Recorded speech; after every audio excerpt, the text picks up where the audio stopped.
There's a knock at the door. Two police officers. They're not here to deliver news, they're here about you. They ask you to step outside. They start asking questions, questions about things you didn't do, things you didn't say, events that did not happen. But they're asking them like they already know the answers, like they've already been told a story and you're just a formality. Your mind races. Where did this come from? Who did this? You want to explain, you want to correct the record. You want to say, this is not true, none of this is true. But something in your eyes tells you they've already decided. You're not a person to them, you're a situation to manage. And then it lands. She did this. The woman you shared a bed with, the mother of your children, she walked into a police station or called a hotline or sat in a lawyer's office and she said things about you that could end your life as you know it. Things that are not true. And now you're standing on your own front lawn being treated like a threat in the place you called home. Maybe they arrest you. Maybe they issue an order that means you can't go back inside. Maybe they tell you there'll be an investigation. But even if they leave, nothing is ever the same again. The accusation exists now. It's in a system, it's on a record. And the people who are supposed to help you, the legal system, the support services, your family, your friends, they've all heard her version first. You lie awake that night, wherever you're sleeping, running through every argument, every disagreement, every moment you raised your voice or slammed a door or walked away because you couldn't take it anymore. You wonder if somehow you're remembering it wrong. You wonder if you did something to justify this. You wonder if you're losing your mind. You're not. But that's what this does to you. False allegations are not a disagreement that got out of hand. They are a weapon, one of the most devastating weapons an abusive partner can deploy. They can remove you from your children, end your career, destroy relationships you've built over decades, put you in a cell. And even if you're eventually cleared, the accusation follows you. People remember the charge, they rarely remember the outcome. This video exists because too many men have been through this with no warning and no preparation. They trusted the person who accused them, they trusted that the truth would be enough. They were wrong on both counts. What we're covering today is not theory, it's a survival framework. We'll walk through the signs that a false allegation may already be circulating before you even know it exists. Then the specific tactics used to build a case against you. We'll cover the patterns that indicate you're being actively set up and what to do the moment an accusation surfaces step by step. We'll break down how to navigate your life while an allegation is live across legal, professional, and personal domains. We'll explain why people continue to believe accusations even after they've been disproven and what that means for your relationships. And finally, we'll talk about rebuilding because that's where this has to end. This is not content designed to make you feel better. It's designed to help you survive. And the reality is, it's the video I wish I had when I went through exactly this. For those of you who are new here, this is Stand Again, a lived experience platform for male victims of family violence. Abuse is not limited to one gender, but this channel focuses on the male perspective because it is so often dismissed or misunderstood. If this content helps you, please like, subscribe, and add the words Stand Again into the chat. Those two words might just help a victim of family violence find theirs. Let's start at the signs that the ground is already poisoned. Before the formal allegations arrive, there is often this period where something has already shifted. The accusations from your abuser don't emerge from nowhere, it emerges from groundwork they have typically laid. And that groundwork leaves traces that you can learn to recognize. Here, we're going to talk about three signs that the ground beneath you may have already been poisoned. The first sign is that your social world is responding to a story that you've not heard. The atmosphere around you changes in ways you can sense but struggle to source. Conversations seem to end when you enter a room. The people who were once warm start to become distant in a way you can't quite explain and you can't quite challenge. Her friends who used to greet you openly now offer tight smiles that don't quite reach their eyes. Your own family seems to be waiting for something to be confirmed, and their uncertainty around you has a quality of held breath. Invitations that used to arrive have quietly slowed down, and you find yourself excluded from gatherings you would previously have attended without question. You tend to register these changes and you might even search yourself for fault. You run through recent interactions trying to identify what you might have said or done to cause offense. This self examination feels reasonable. If people are pulling away, surely you must have done something. And this is exactly the response that groundwork is designed to produce. While you search inwards for an explanation, a narrative about you is circling outwards through your social world, and you are the last person who will hear it. By the time the formal allegation arrives, it won't feel like news to the people around you. It'll feel like confirmation of what they've quietly suspected all along, thanks to the stories from your abusive partner. The second sign is that fragments of that story will reach you, but never with enough substance for you to address. Someone might mention in passing that they're glad you're getting help when you weren't aware you needed any. A colleague expresses hope that things settle down soon when nothing from your perspective has been unsettled. You hear vague references to struggles and concerns that have never been raised with you directly. And when you ask what people mean, you get deflection. The sources are always unnamed, the concerns are always unspecific. You're given just enough to know that something is being said, but never enough to actually respond to it. This leaves you in an impossible position. You can feel an accusation taking shape around you, but you can't confront it because it hasn't been made to your face. The fragments you hear are enough to unsettle you, but insufficient to address. And if you react with frustration in that faceless, formless thing circling you, if you become agitated or defensive or angry, that reaction itself becomes evidence that the concerns were justified. The third sign is that your own concerns about the relationship are dismissed or redirected. When you try to raise something that feels wrong to you, or name behavior from her that troubles you, the conversation turns. It becomes about your perception. You're told you're being too sensitive, or that you're imagining problems where none exist, or that the real issue is something in you that needs to be addressed. After enough of these exchanges, you stop raising concerns at all. It feels pointless, and the effort of trying to be heard has worn you down. This dynamic serves two purposes. It silences you within the relationship, which makes the environment easier to control, and it ensures that when the allegation eventually comes, there's no record of you having raised complaints first. The story will be that she tried to address problems while you remained silent, or that your silence itself is suspicious. The quiet of a man who knew what he was doing and didn't want it examined. These signs are very easy to miss because each one has an innocent explanation. People get busy, friendships drift, colleagues say clumsy things, family dynamics shift for 100 reasons that has nothing to do with you. Every individual sign can be explained away, so you explain them away because the alternative is actually unthinkable. That the person you trusted the most, the person you built a life with, is poisoning the well against you. That explanation doesn't occur to you because it shouldn't have to.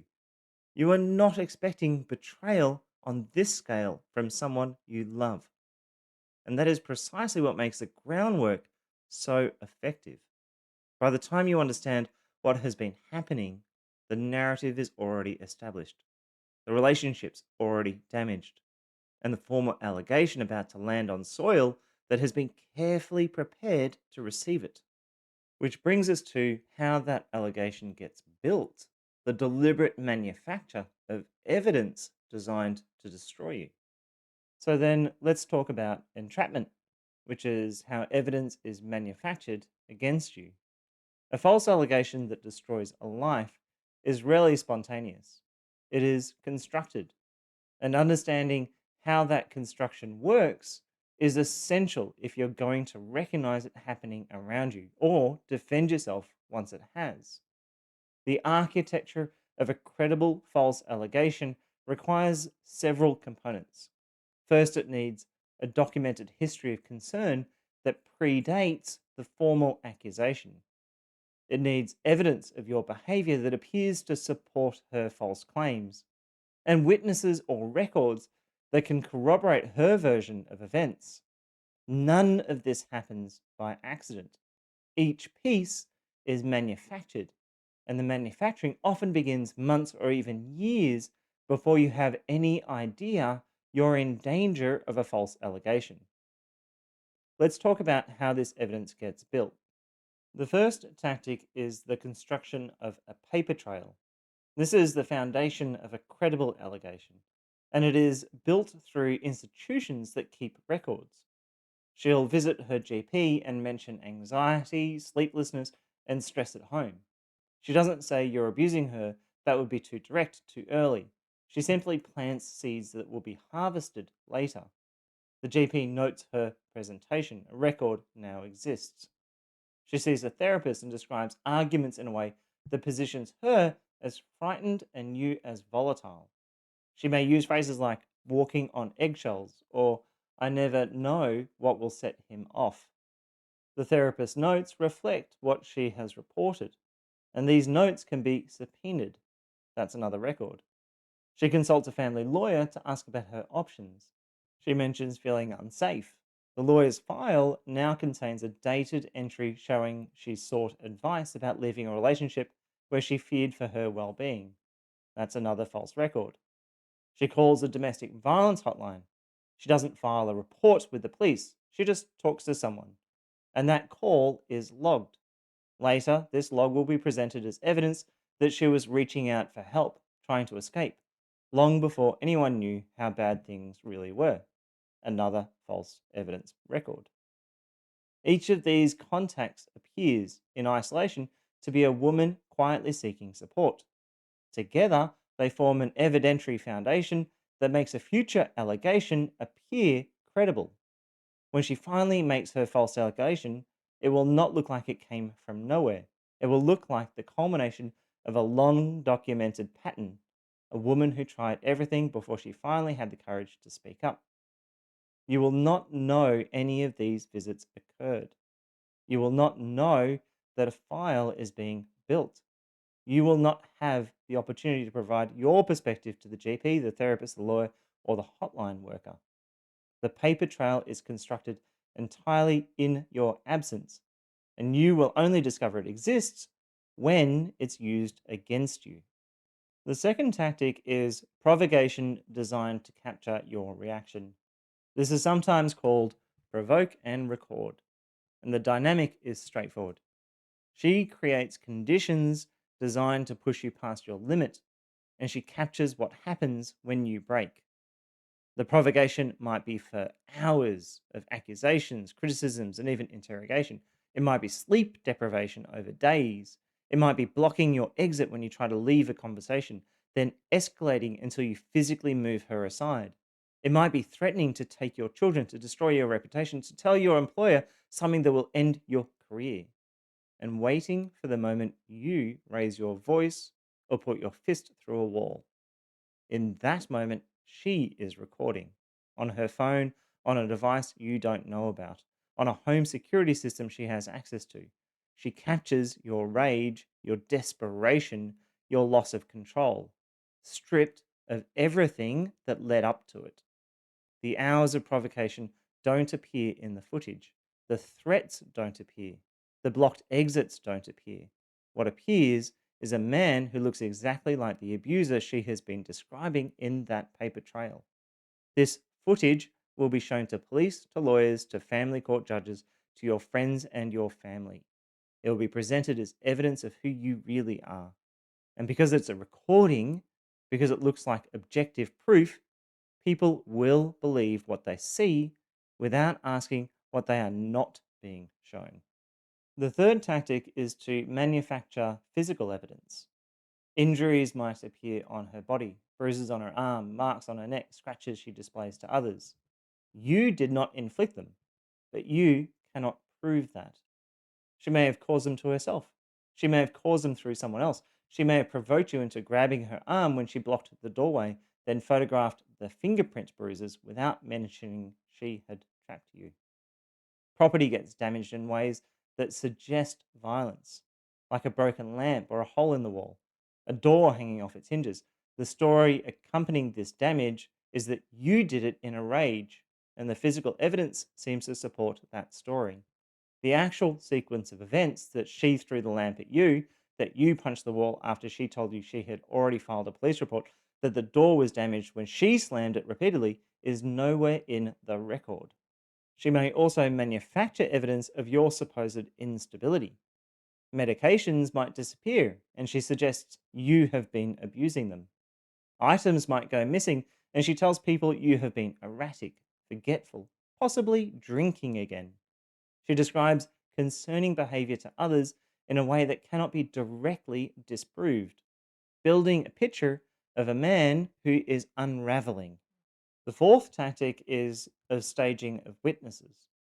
Arguments that once happened in private now happen in front of others. Her friends, her family, neighbors, sometimes your own children. The timing and location of conflict shifts in ways you don't immediately recognize as strategic. She raises inflammatory topics when others are present, or calls you during work hours on speakerphone, knowing colleagues can hear, or waits until you are at a family gathering to mention something designed to provoke a reaction. Your response is witnessed. Her provocation is not. Those witnesses will later be asked what they saw and heard. They will describe your anger, your raised voice, the moment you stormed out or said something cruel. They will not describe what preceded it because they did not see what preceded it. They saw only what she made sure they would see. Children are particularly effective witnesses because courts weight their testimony heavily.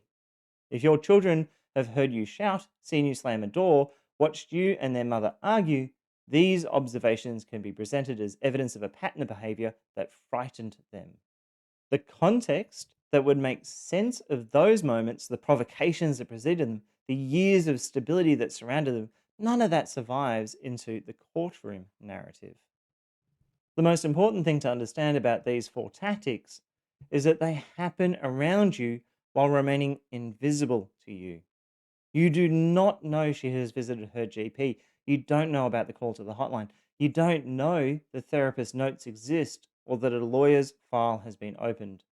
You are living your life, going to work, trying to resolve conflict in your relationship, while a case is being built in rooms you will never enter and conversations you will never hear. And each person she contacts only ever sees one small fragment. The GP sees one anxious woman in a 15-minute appointment. The hotline worker takes one call from someone who sounds distressed. The therapist hears one side of a marriage described over a handful of sessions.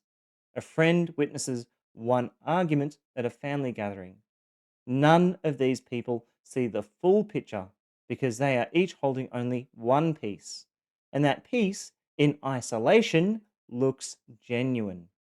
A woman reaching out for help, a woman confiding her fears, a woman whose husband just lost his temper in front of everyone.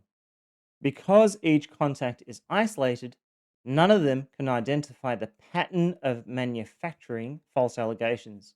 It doesn't look like manipulation to any single observer because manipulation only becomes visible when you can see all the pieces together. And the only people who will ever see all the pieces together are the police, the lawyers, and the courts. At the moment she closes the trap. When that happens, those scattered fragments are assembled for the first time, and they tell a devastating story, a history of documented distress, professional records of escalating concern, physical evidence of violence, witnesses to volatile behavior. Each piece corroborates the others. What looks like truth being finally revealed is actually a manufactured narrative snapping into place. The net that was woven around you in silence now pulls tight, and you find yourself standing in the middle of evidence you didn't know existed, trying to explain a pattern you only just discovered to people who believe they are seeing confirmation of something that was hidden for years. And when the moment does arrive, it does it without warning. Police are at your door at 6 o'clock in the morning, asking you to step outside. A phone call from a colleague telling you there's something you need to know. An email from HR informing you that you're being suspended pending an investigation. A letter advising you that an IVO has been filed and you must vacate your home within the next 24 hours. Or even your children have not returned after a scheduled visit, and then you get a call from her lawyer explaining that contact has been suspended due to safety concerns. However, it comes, the moment splits your life into before and after. 1 minute, you're living a somewhat challenged but normal life. And the next, you're standing in the wreckage of everything you thought was stable, trying to understand what has just happened. The trap was built around you in silence, and now it's closed and you're inside it. Your first reaction will likely be confusion, hurt, and panic. This is natural. You've been blindsided by someone you trusted, accused of something you did not do, and the ground beneath you has given way without warning. The shock is real. The disorientation is real. The desperate need to make sense of what is happening is real. Give yourself permission to feel all of that, because denying the emotional impact will not make you stronger. It will only delay the reckoning. But feeling it and acting on it are different things. The decisions you make in the next 24 hours carry weight you cannot fully appreciate while you're living through them. And your instincts during this period can lead you towards choices that make everything worse. What follows is the guidance I wish I had, grounded in legal reality and the experience of men who have been where you might be right now. The first is, if police are involved, understand what is actually happening. When police arrive or when you're brought into a station, they are not there to hear your side. They are there to gather evidence for a case that has already been opened. The accusation has been made, and their role is to build the file. When they seem reasonable, when they tell you they just want to understand what's happening, when they appear sympathetic and willing to listen, they are just doing their job. Their job is to get you talking. Everything in you will want to explain. You are innocent, and innocent people tell the truth. You will believe that if you just lay out the facts, if you just help them understand the reality of the situation, then this nightmare will end. This belief is wrong, not because the truth doesn't matter, but because this moment is not the moment to tell it. Right now, you're in shock. You are operating on adrenaline and fear. You do not yet know exactly what you have been accused of, what evidence supposedly exists, or what story has been already told about you. You are being asked to respond to a narrative you have not been shown in a state of emotional crisis, while everything you say is being recorded and examined. The inconsistencies that will inevitably appear in your account will not be understood as the product of stress and incomplete information. They will be treated as the hallmarks of a man whose story doesn't hold together. You have the right to remain silent. You have the right to legal representation. Use both. State clearly that you will not answer questions without your lawyer present, and then say nothing else. Do not try to seem cooperative by offering context or explanation. Do not attempt to correct small details. Do not engage in conversation designed to put you at ease. The only word you need is lawyer. Repeat it as often as necessary. This will feel deeply wrong. It will feel like the behavior of a guilty man when you know you are not guilty. That feeling is not a reliable guide. Innocent people invoke their right to silence because they understand that words spoken under pressure can be misconstrued. They can be taken out of context and used to construct a case against them. Silence in this moment protects you. Talking, however, well intentioned, can bury you. If you are arrested, do not resist. Resistance creates additional charges and provides footage of you being physically aggressive, which will be used to support the picture of you as a violent man. Go with them, stay calm, say nothing, let your lawyer speak for you when your lawyer arrives. This is not optional, and it's not something to address once you've had time to process what has just happened. You need a lawyer now before you make decisions you cannot undo. If you can afford private representation, find a criminal defense lawyer or family lawyer with specific experience in domestic violence allegations and contact them immediately. If you cannot afford private representation, find out what legal aid is available to you. The legal landscape you have been thrown into has rules and processes you likely do not understand. And navigating it without professional guidance is not a test of character. It's a mistake that can cost you. Your lawyer will advise you on what you can and cannot say, who you should and should not contact, and how to conduct yourself as the process unfolds. Follow that advice even when it contradicts your instinct, especially when it contradicts your instincts. Next, document everything while your memory is still fresh. Sit down privately and write out everything you can remember about recent events, arguments, conversations, interactions that might be relevant to what you are now facing. Include dates if you can recall them. Note what was said, what happened, and who was present. Be as detailed as possible. You are doing this for your own reference and for your lawyer. Your memory of these events will degrade rapidly under stress, and details that feel vivid now will blur within days. Capture them while you can. Do not share this document with anyone except your legal representation. Next, preserve any evidence that reflects the reality of your relationship. Text messages, emails, voicemails, photographs, anything that documents the dynamic between you and her. If there are messages showing affection days before or after the allegation, save them. If there are communications showing your abuser making threats, behaving erratically, or contradicting her current claims, save them.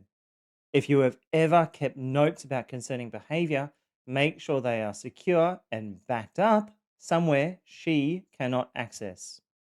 This evidence may become critical to your defense and it can disappear. Phones do get lost, accounts can get locked out, messages can get deleted. Act now to ensure that anything relevant is preserved and protected. Next, do not contact her. This may be the hardest instruction to follow. You want to understand what is happening. You want to ask your abuser why. You believe that if you could just talk to her, reason with her, you can make this stop. This is the instinct of someone who still trusts the person who has just accused them of a crime. That trust is no longer warranted, and acting on it will make everything worse. Any contact can be framed as harassment, intimidation, or an attempt to interfere with a witness. If a protective order is in place, contacting may be a criminal offense that results in your arrest. Even a single text message, even something you consider innocent or practical, can be used against you. If there are matters that genuinely require communication, your lawyer can handle them. Direct contact with her is a trap you must not walk into. If a court order exists, follow it absolutely. If you have been served with an intervention order or a restraining order or any other court directive, comply with it completely. Do not test its boundaries. Do not assume that certain kinds of contact are acceptable. Do not rely on her telling you that she does not mind if you call. The order is a legal document, and violating it, even in ways that seem minor or even mutually agreed, creates additional charges, damages your credibility, and hands ammunition to the case against you. If the order requires you to leave your home, I'm sorry, leave. If it prohibits contact, do not make contact. If it restricts your access to your children, do not attempt to see them outside the permitted arrangements. Every violation will be documented and used to demonstrate that you cannot be trusted to follow rules, that you are a threat, that the order was necessary.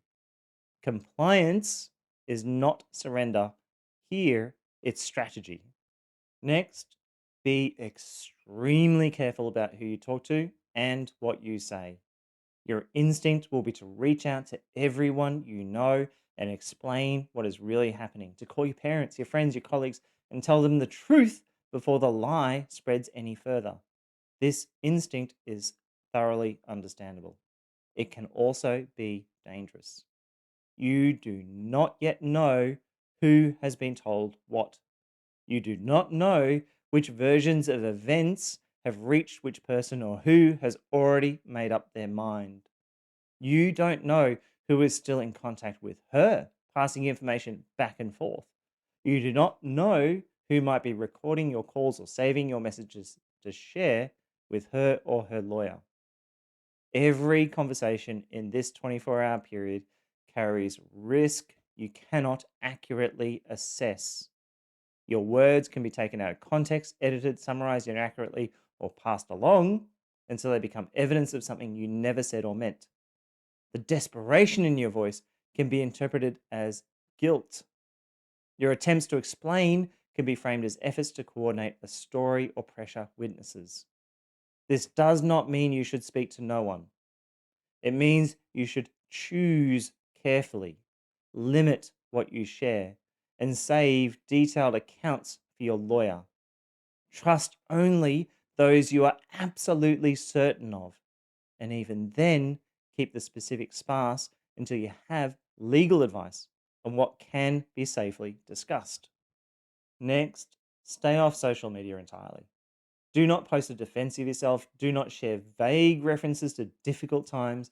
Do not direct cryptic messages at her or anyone connected to her. Do not engage with anyone who raises a topic. Do not comment, like, or share anything that could be connected to your situation. Anything you post can be screenshotted, archived, and subpoenaed. Your silence on social media is not an admission of guilt. It's actually the only safe posture while legal matters are unresolved. And lastly, attend to practical necessities, even while your mind is reeling. If you're being removed from your home, find somewhere stable to stay. Call whoever you need to call. This is not the moment to be proud or to minimize what you need. You require shelter and stability so you can think clearly about what comes next. If you share finances with her, understand that she may have access to your accounts and may take steps to freeze you out or drain the resources. Get legal advice on what you can and cannot do to protect yourself financially without creating problems in a future proceeding. If your employment may be affected, consider what communication with your employer is appropriate. Again, your lawyer can advise on this. The first 24 hours after a false accusation has been made are total chaos. Everything is happening so fast. The stakes are extremely high, and you do not have enough information to make sense of any of it. But within that chaos, certain decisions matter more than others.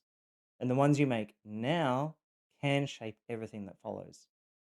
Your confusion is valid. Your hurt is valid. Your panic is valid. You have been betrayed and blindsided by somebody you love. But those feelings cannot be allowed to drive your actions because your actions in this window will determine how much room you may have to fight back. Silence, where you want to speak. Stillness, where you want to act. Strategy, where you want to react. This is how you survive the first 24 hours. What comes next is the longer work of damage control and beginning to fight back. The silence, stillness, and strategy that got you through the first 24 hours now becomes a sustained discipline. The acute crisis may have passed to some degree, but the destruction is still unfolding in your life. Allegations have spread. Institutions are now in motion. Your life is being reshaped by forces you did not initiate and you cannot control. Damage control is the longer work. It is not about undoing what has happened or reclaiming what has been lost. It's about limiting further destruction across every domain of your life while you fight back through the channels available to you. Some of what follows will feel impossibly slow. Some of it will feel unbearably unfair. All of it requires the same discipline that got you through those first 24 hours, extended now across months and sadly sometimes years. Let's first look at when the allegations include your children. Some of the most devastating allegations is that you have harmed your children or that you are a danger to them. This is the weapon that ends access immediately, triggers state intervention, and positions you as a threat to the people you most want to protect. If Child Protective Services became involved, you are now subject to investigation by an agency whose mandate is child safety, not truth finding. Their threshold for action is low. Their default is caution. Given a choice between restricting access to a father who might be innocent and taking any risk with a child who might be in danger, the system will choose restriction almost every time. You may lose access to your children before any investigation concludes, before any evidence is examined, before you have any opportunity to respond. Children's statements carry enormous weight in these proceedings, and children can be coached by your abusive partner. A child who has been told that daddy is dangerous, who has absorbed a mother's fear or hostility, who has been asked leading questions repeatedly, will produce statements that sound credible because the child believes them. You will not be present when these statements are made. You will not have the opportunity to provide context or ask clarifying questions. The words of your own children may become evidence against you, and challenging those words risks making you appear to be attacking your children's credibility. An investigation that concludes with unfounded or unsubstantiated does not mean cleared. It means insufficient evidence to act. That finding remains on file. It can be referenced in custody proceedings. It colors how you are perceived by every professional who encounters it. The allegation does not disappear because the investigation was closed. Throughout this period, how you behave around your children matters enormously. If you have any access at all, whether supervised or otherwise, what your children experience with you becomes a part of the evidentiary picture. They need to see a father who is calm, consistent, and present. They need to feel safe and loved within your company. This is not performance. It is showing up as the parent you have always been, despite the chaos surrounding you. Do not interrogate your children about what they have been told or what their mother has said. They are not sources of intelligence. They are children caught in the middle of something they did not create and cannot understand. Asking them to report on their mother, even subtly, puts them in an impossible position and will be used as the evidence that you are manipulating them. Do not speak negatively about their mother in front of them. Whatever she has done to you, she remains their mother, and children who hear one parent attacking the other suffer for it. Your restraint here protects them. It also protects you because any negative comments will be reported, possibly distorted, and used to paint you as the parent creating conflict. Follow every access arrangement to the letter. Show up when you're supposed to show up. Return them when you're supposed to return them. If you are granted 1 hour of supervised visitation per week, treat that hour as sacred. Document it. Have witnesses where possible. Your consistent, reliable presence over months builds a record that contradicts the narrative of danger. If you have been accused of physical or worse abuse of your children, never be alone with them without documentation. This is heartbreaking, I know.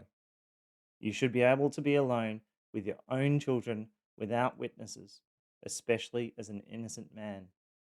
But until this is resolved, any unsupervised contact creates opportunity for further allegations, and your word against hers has already proven insufficient. Have someone present, record where legally permissible, protect yourself so you can continue to fight for them. The hardest part of this is that you are now unable to protect your children from the person who is weaponizing them. They are in your abuser's care, absorbing her narrative, potentially being coached or manipulated, and you cannot intervene.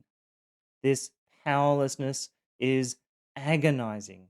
You will have to live with it for as long as the proceedings continue. Channel the energy it generates into building your case, not into actions that will make your situation worse. Next, let's talk about your legal defense. This is about the work you do with your lawyer to build your defense. Your role here is not passive. You are not simply a client who shows up for appointments.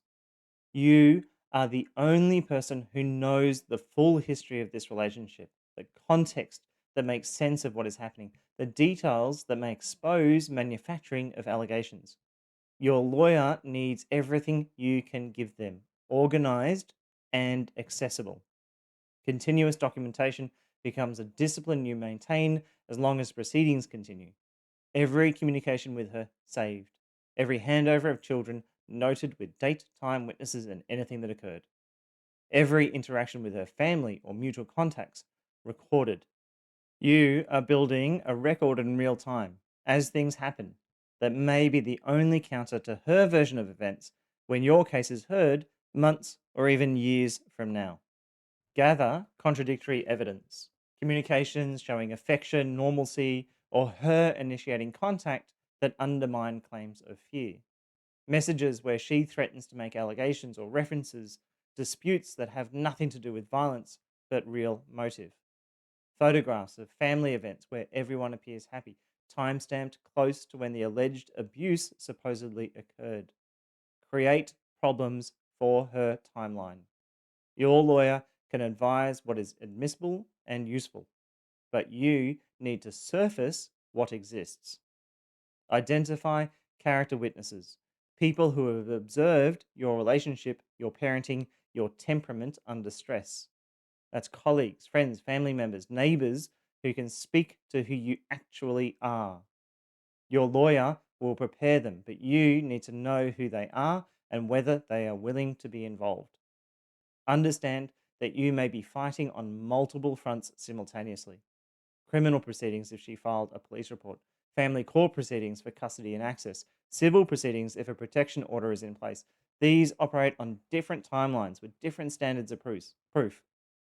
Family court requires only balance of probability, not beyond reasonable doubt. You can be acquitted of criminal charges and still lose custody based on the same allegations. Your lawyer will help you understand how these interact, but you need to understand that vindication in one arena does not guarantee it in another.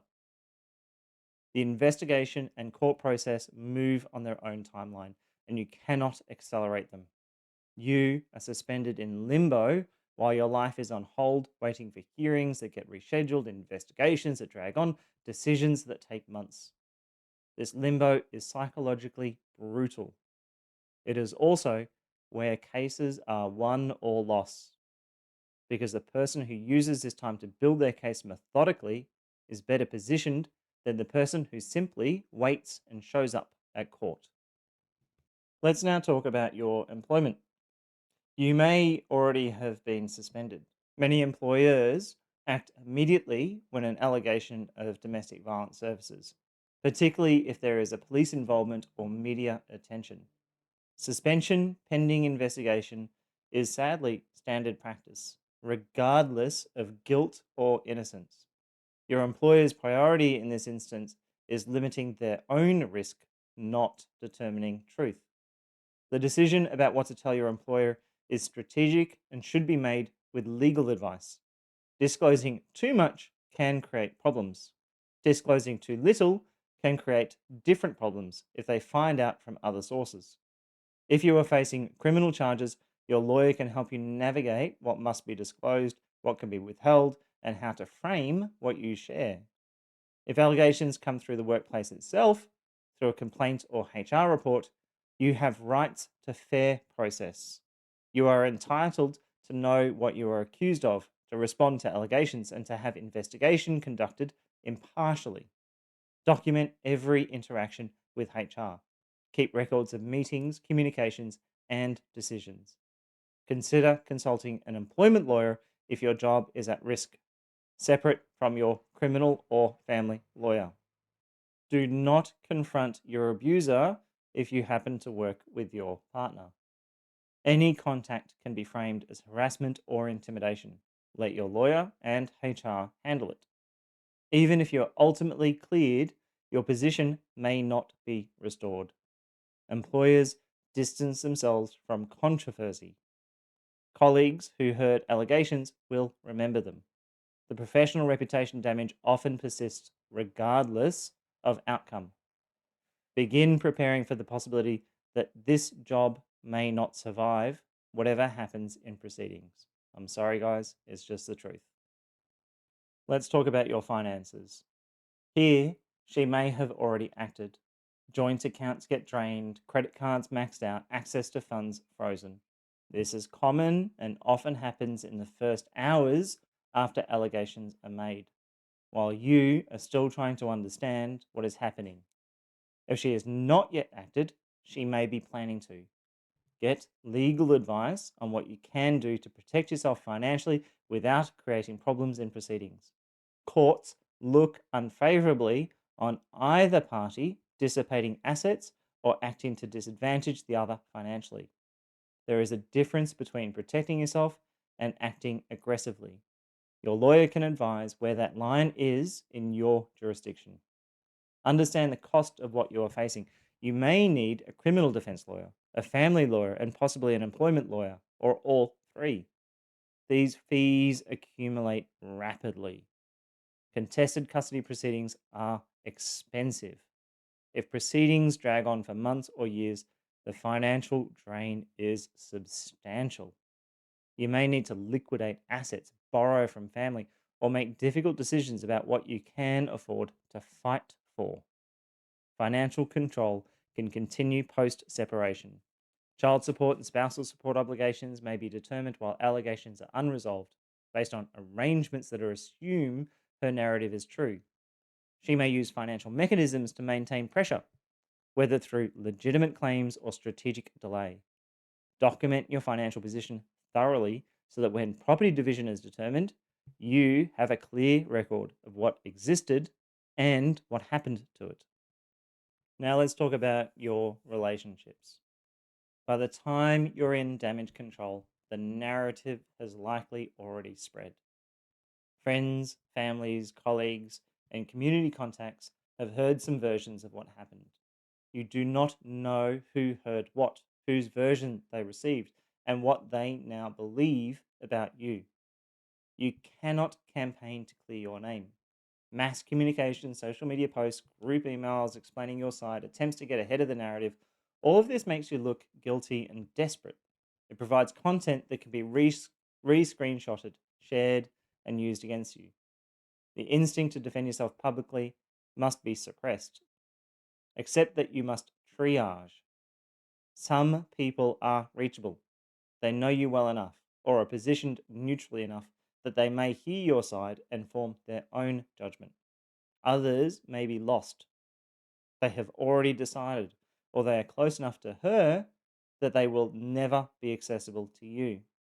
Energy spent trying to convince the unconvincible is energy you do not have. Choose carefully who you trust with details. Mutual friends may be relaying information back to her, intentionally or unintentionally. People who seem sympathetic may just be gathering intelligence. Keep your circle small until you understand the landscape fully. Family may even be divided. Her family will likely be lost to you entirely. Your own family may be uncertain, particularly if they only know what she has told them. Conversations with your own parents or siblings may need to be more careful than you initially expected them to be. You need support. Isolation makes everything worse and leaves you vulnerable to despair. But support must come from people who are genuinely within your corner, not from just anyone with divided loyalties. One trusted friend who will listen without judgment is worth more than a dozen acquaintances who may be compromised. And finally, let's talk about engaging with your abuser. If you share children, you cannot simply end contact. The person who tried to destroy you remains a part of your life. Co parenting, communication, handovers, decisions about schooling and medical care, all of it requires some form of ongoing engagement with someone who has demonstrated they are willing to use the system as a weapon against you. Your abuser may act as though nothing has happened. This is one of the most destabilizing experiences you will encounter. The person who filed false allegations that removed you from your home, separated you from your children, cost you your reputation, and may yet cost you your freedom, now communicates as though this is all just a part of normal life. Friendly messages about school events, casual requests for scheduling, the tone of someone who has done nothing wrong. This behavior serves multiple purposes. It creates cognitive dissonance within you, making you question whether you're overreacting to what happened. It positions her as the reasonable one if communications are ever examined. It may even be genuine, a complete compartmentalization that allows her to move through life without any sense of accountability for what she has done. Or it may be bait, attempting to provoke an emotional response that she can use later. Do not attempt to make her see what she has done. She will not see it. There will be no moment of acknowledgement, no admission of wrong, no accountability. That's the way it is with people in coercive control.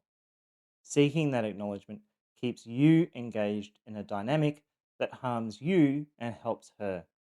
Let go of the expectation that your abuser will ever understand or admit the damages she has caused. Where possible, communicate only through lawyers. If direct communication is required for practical co-parenting matters, keep it minimal, factual, and documented. Use the BIF method. Respond to logistics. Do not respond to emotional content. Do not take the bait. Do not explain, justify, or defend. Give her nothing she can use.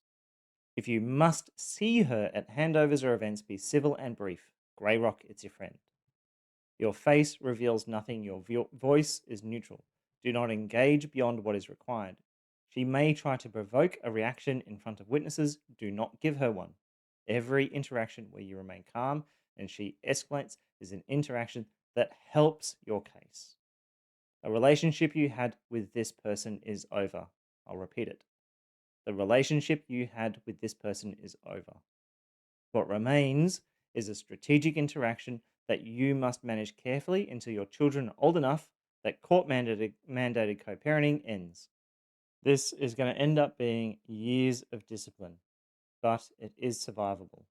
And every month that passes where you conduct yourself appropriately and she does not is a month that builds your record. Damage control is not about returning to where you once were. I'm sorry to say this, but that place likely no longer exists. It's about limiting ongoing destruction, preserving what can be preserved, and building a position from which recovery becomes possible. The work is unglamorous, exhausting, and often feels futile when you're in the midst of it. It is also the foundation for everything that comes after. What you do in this phase determines how much room you have to rebuild when proceedings eventually end. When the dust settles, you may win. The charges may be dropped. The investigation may conclude with nothing substantiated. The court may even rule in your favor. You may receive something that looks like vindication on paper, and yet the stain will still be there. This is one of the cruelest realities of false allegations. The truth, when it finally emerges, does not travel the same path the lie did. It does not reach the same people. It does not undo the same damage. The lie moves fast, burned hot, and left wreckage in its wake. The truth arrives late, speaks quietly, and finds that most people have already made up their minds. Understanding why this happened will not make it hurt less, but may help you stop expecting something that is not coming. Let's look at some of the reasons why the stain never goes away. First is the allegations travel faster than corrections. False information spreads roughly 6 times faster than accurate information, reaches far more people, and penetrates deeper into social networks. This is driven by human psychology. Allegations of abuse trigger surprise, fear, and disgust. These emotions drive sharing. Corrections do not trigger the same response. A retraction is not shocking. It does not provoke visceral reaction. It is, in a sense, boring. And boring information does not travel. The allegations moved through your social world like fire through dry grass. The correction, if it comes at all, moves like water soaking slowly into soil. Next, people protect their own judgment. When someone believed the allegation and then acted on it, admitting they were wrong requires confronting their own poor judgment, their own participation in your harm, and their own capacity to be manipulated. The mind experiences genuine distress when beliefs conflict with new information. To escape it, people do not always update their beliefs. They discount the new information, reinterpret it, or avoid thinking about it altogether. The more someone invested in the belief, the harder it becomes to abandon. If they cut you off, refused to hear your side, told others what they believed, supported her publicly, then admitting the allegation was false means admitting they participated in something unjust. Rather than face that, many will hold on to doubt. They will tell themselves that even if this allegation was not proven, something must have happened. Next, shame prevents repair. Guilt focuses on the action and motivates repair. Shame focuses on the self and motivates withdrawal. The people who cut you off are not primarily feeling guilt, they are feeling shame. Shame does not produce apologies, it produces distance. When they realize they may have been wrong, they do not reach out, they stay away. Your presence reminds them of what they did. Repairing the relationship would require sitting with their failure, acknowledging it explicitly. Shame makes this feel unbearable. You will wait for apologies that do not come, not because people do not know they were wrong, many of them do, but knowing and acting are separated by a wall of shame they cannot climb. And lastly, many of them do not know how to come back. What do you say to someone you abandoned based on a lie? How do you apologize for believing the worst about someone you claimed to care about? There's no social script for this. People know how to apologize for being late or saying something hurtful. They do not know how to apologize for believing you were a monster and treating you accordingly. The scale of it paralyzes them, and so they do nothing. The relationship that could be repaired instead dies of neglect because neither of you knows how to have a conversation that has no template. The vindication you hoped for, the moment when truth would set everything right, is not coming. What is available is something smaller and harder, building a life among people who see you clearly while accepting that some people never will. The psychology is against you. People don't update their beliefs easily. Corrections don't travel the way allegations do. Those who abandon you face a wall of shame they won't climb. That is the reality. And within that reality, there are things you can do. Trauma research distinguishes between emotion focused coping, which is managing your internal response, finding acceptance, and problem focused coping, which means acting on what you can control. When genuine control exists, problem focused approaches produce better psychological outcomes. You maintain agency. You build something rather than simply endure. You cannot control what people believe. You cannot force institutions to acknowledge their failure. You can control your conduct, how you respond when questions arise, and the evidence you accumulate. These are the domains where action remains possible.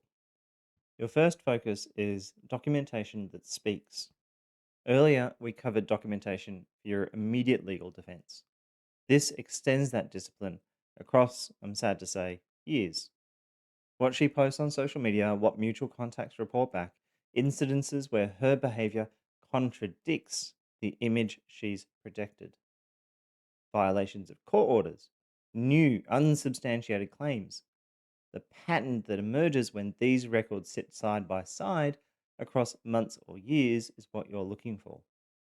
Where you have evidence that directly contradicts her claims, like communications showing affection or normalcy close to the time of the alleged abuse, messages where she threatened to make these allegations, documentation of her pattern of dishonesty. Organize it all so you can access it when questions arise. This documentation might not even be used in court.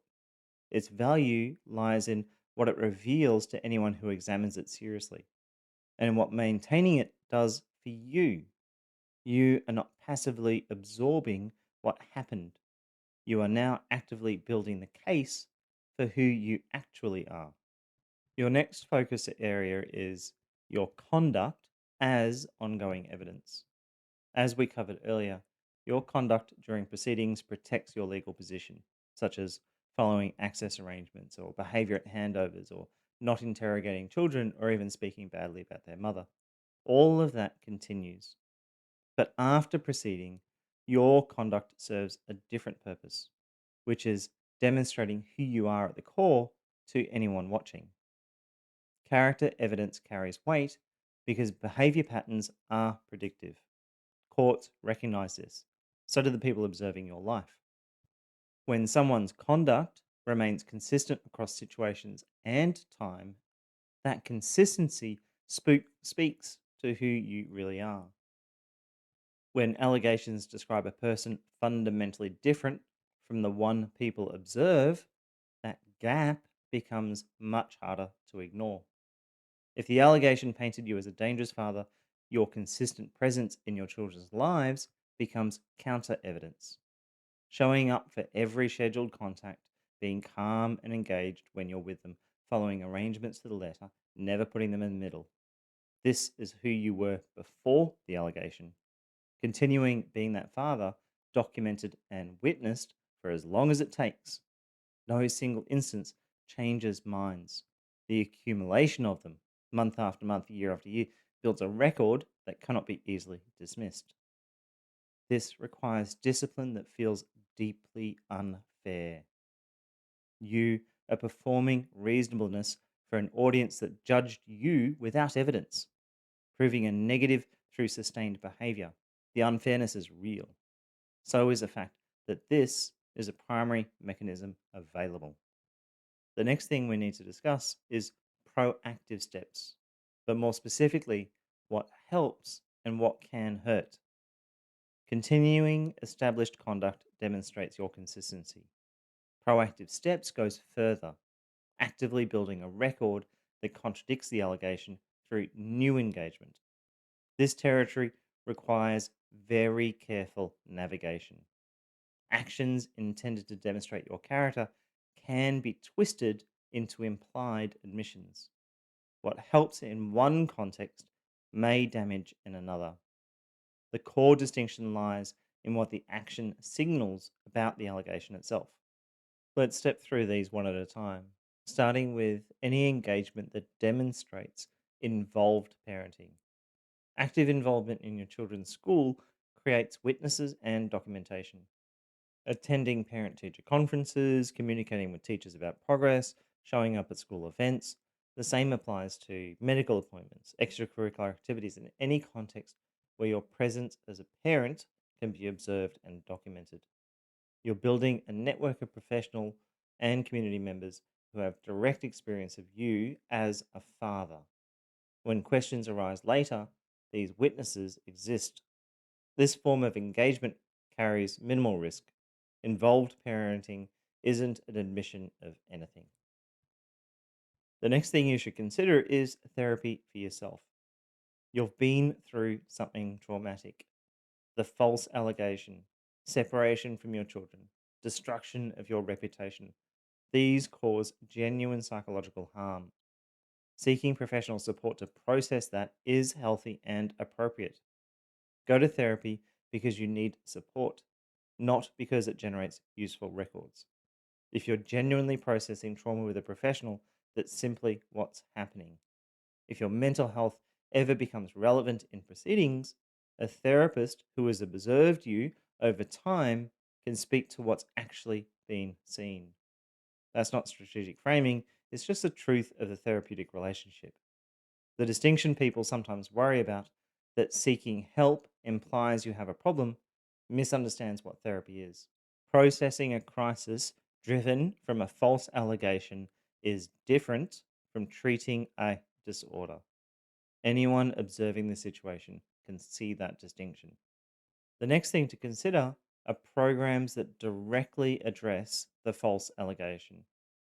This is where the minefield lies. If you've been accused of violence and then you voluntarily enroll in anger management, the question becomes, why would someone without an anger management problem seek anger management? The action can be reframed as acknowledgement that the problem exists. The same applies to substance abuse programs when accused of drug or alcohol issues, or any intervention that directly maps into the specific false allegation. This doesn't mean such programs are always wrong. Courts in some jurisdictions expect to see proactive engagement before restoring custody or unsupervised access.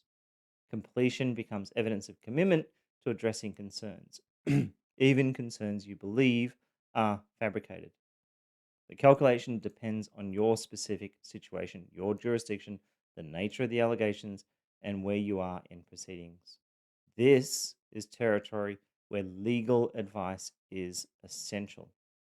Your lawyer can advise on what proactive steps strengthen your position and which ones create ammunition for the other side.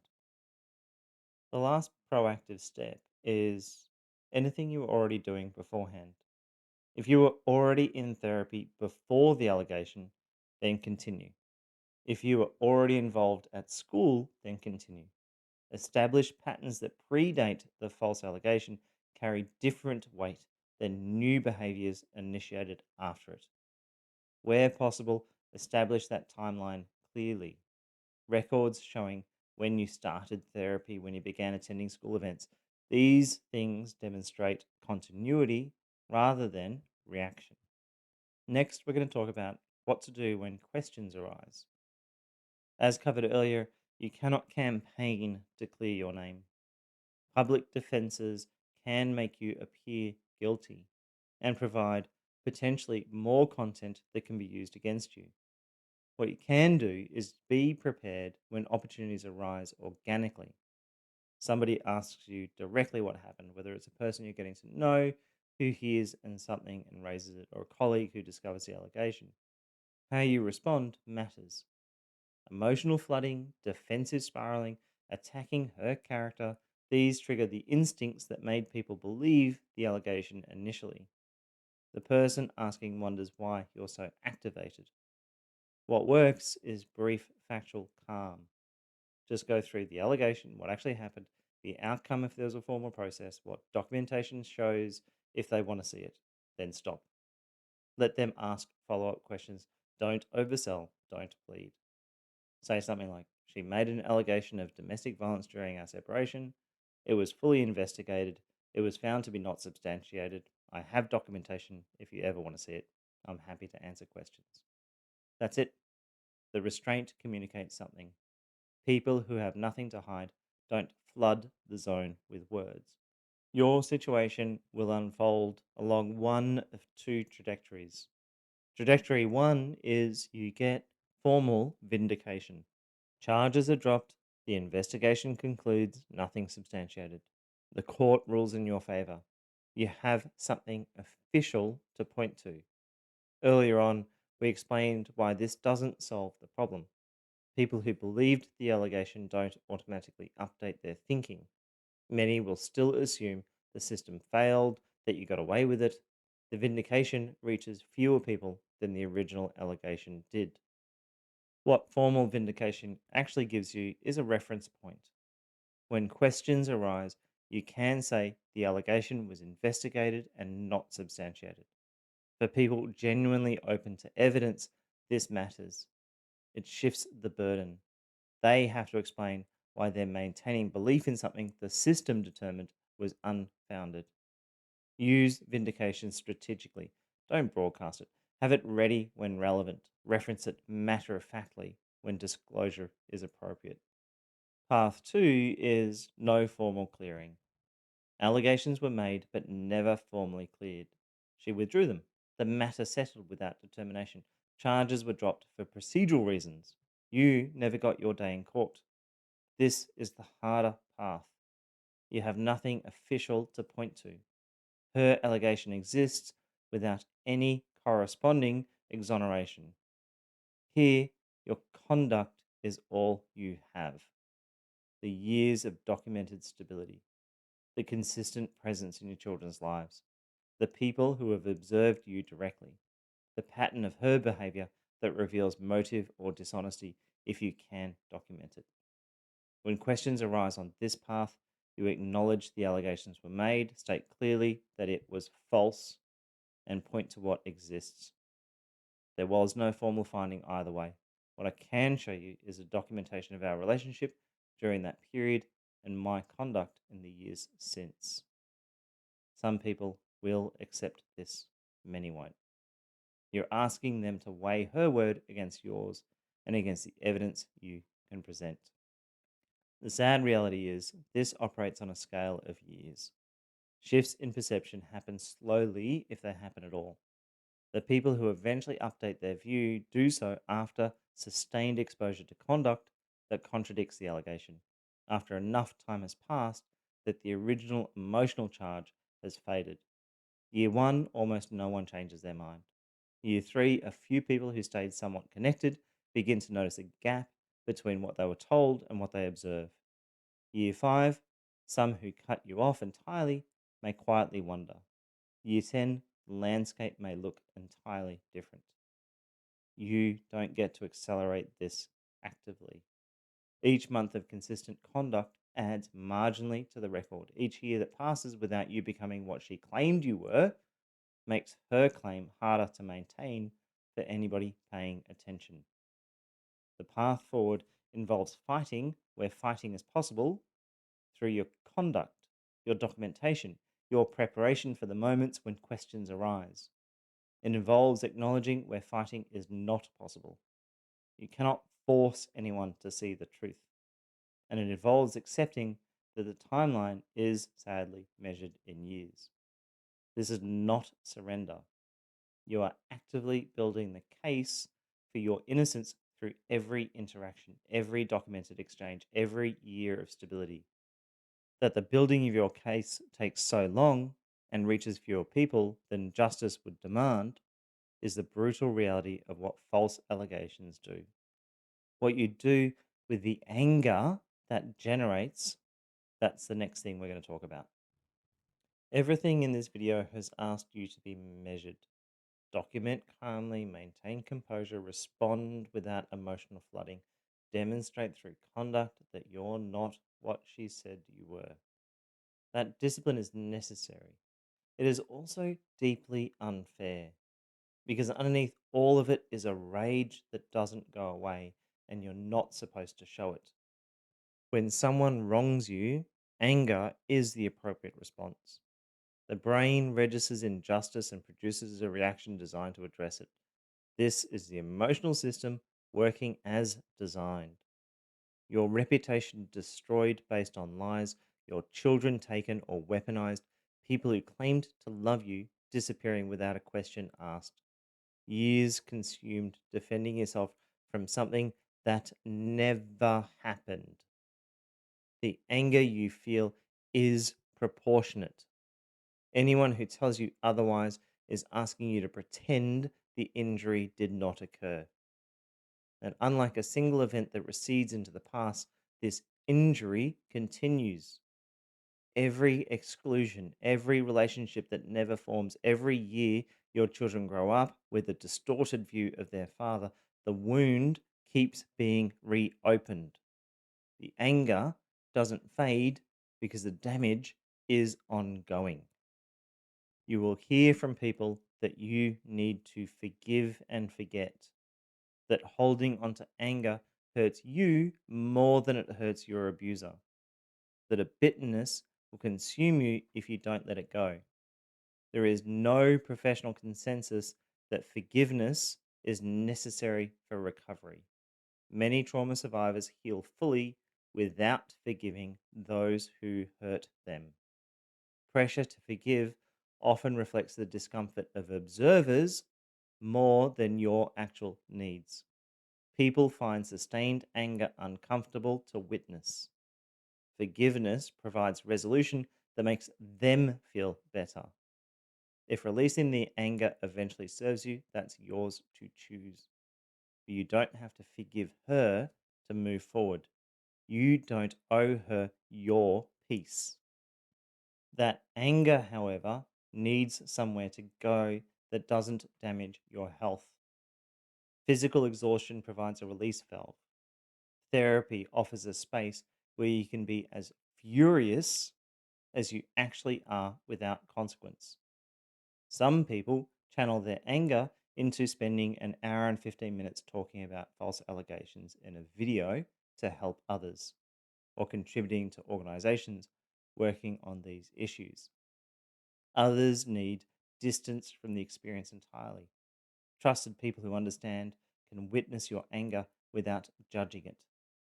The goal is not eliminating the anger, it's finding containers for it, living alongside it rather than being consumed by it. The anger you feel is not a character flaw, it is the correct response to what was done to you. There may be no peace in the sense of full resolution. What exists is a possibility of a life that holds the anger without being defined by it. This is not what you deserved. It is what remains available. You came into this video hoping for something that would just fix it and make it go away. A strategy that would clear your name completely. A path back to the life you had before the false allegation. I'm sorry, that path doesn't exist. What this video has offered, I hope, instead, is the truth about what you're facing and what remains within your control. That false allegation will follow you. Some people will never update their beliefs. The vindication you imagined isn't coming in the form you hoped for. The anger you carry is legitimate and may never fully resolve. And within that reality, you are not powerless. You can document, you can maintain conduct that contradicts the narrative. You can prepare for the moments when questions arise. You can find containers for the rage that doesn't destroy what you're building. You can build a life among people who see you clearly, even while others refuse to. None of this is fair. You shouldn't have to prove your innocence across years of sustained behavior. You shouldn't have to perform calm while carrying justified fury. You shouldn't have to accept that some relationships are permanently lost to a lie. But this is what standing again looks like when you've been knocked down by something this devastating. It's one day at a time, one documented interaction at a time, 1 year of consistent conduct at a time. You're still here, and that matters. For those of you who are new here, this is Stand Again, a lived experience platform for male victims of family violence. Abuse is not limited to one gender, but this channel focuses on the male perspective because it is so often dismissed and misunderstood. If this video has helped you, please like and subscribe and add the word stand again into the chat. Those two words might just help a victim of a false allegation find their words. This is Stand Again, lived experience platform for male survivors of family violence. Please like, comment, and subscribe. Your voice might just help another man find his. If you're looking for one on one support, you can book coaching with a member of the Stand Again team. Simply visit standagain.com.au, where you will also find grounded information on surviving and recovering from family violence as a man. As always, remember that no matter how many times you've been knocked down, you can stand again.